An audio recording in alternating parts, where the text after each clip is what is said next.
What's up, Omar? What's up, Shanley? How you doing? I gotta ask, like, for both of you. But first, I would start with Burke. Like, where's the crossroads between Shanley and Burke? Like, what part of you guys are similar? At the beginning, I would say none of them.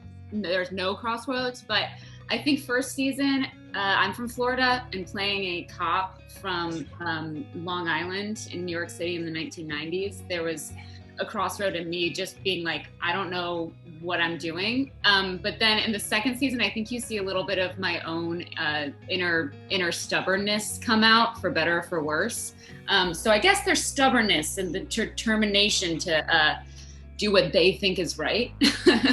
Yeah. Stubborn moral compass. I think that's where they collide. And how about you, Omar? You and Howard. Yeah.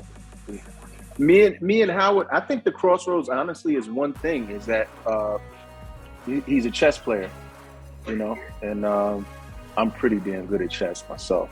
If anyone want to challenge me, just let you know. But Howard is a chess player, you know, whether it's mental, emotional, physical, you know. So I think that's where we cross. I'm gonna go get something to eat. You want to join me? I appreciate the offer. I gotta clean up all this shit. So I'm trying to figure out my new life. New life? That sounds ambitious. I thought I was dead, Burke. No joke.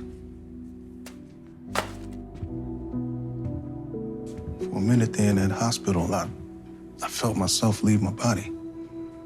Turns out I wasn't dead at all, though. I was being reborn, given a second shot at all this shit. I'm gonna do it right this time. I'm gonna be the best version of me that I can be.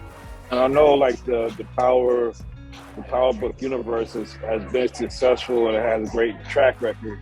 But I mean, you are very much part of the reason that season 1 leads with this big cliffhanger. How excited were you to hear that y'all was getting the second season and what your character can explore and your story could explore in the second season?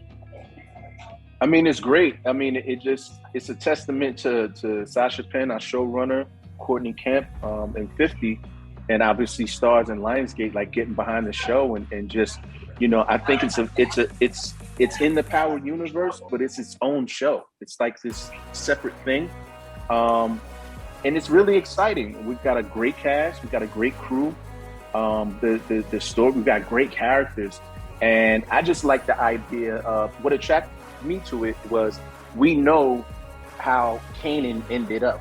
Like, he was this heinous, evil individual. But now we're exploring this 14, 15-year-old awkward kid who was a teenager, because we were all awkward at that age. And he's so innocent, but his mother was a drug kingpin. So that's odd. So it's like, you take that journey of how do you be this innocent teenager and become like this terrible human being. So that's the fun part about it. And Shanley, you've done a lot of work before, but I don't know if you've been Black Twitter famous before. And I know, like, the Stars universe lights up on Black Twitter, and I wonder, like, how have you experienced any new fandom from being a part of this show as opposed to the other things you've worked on in the past? Oh, sure, yeah. I mean, I am so bad with social media that a lot of the times I don't really see it, but I hear every once in a while. I just remember at the very beginning of when we first were posting about Shannon Burke, and Raising Kanan was posting about Shannon Burke, somebody posted just a picture and somebody just commented, "Oh, she gonna be a problem." And I was like, God, they got it spot on just from a picture, man. They nailed her down just from a picture. I thought it was hilarious. I mean, same for you, Omar. I mean, you've been, like, in iconic movies where, I mean, before social media became like this thing. But how is this experience different being in this universe and this show compared to other stuff that you've worked on? I mean, do you feel a difference in the way the audience and the social media reacts to this show? Yeah, I mean, well, social media is like its own universe. You know, it's another part of the ecosystem that it's undefeated. Like, it's just too many people, right? But to me, it's fun because it's a different way to interact with the audience.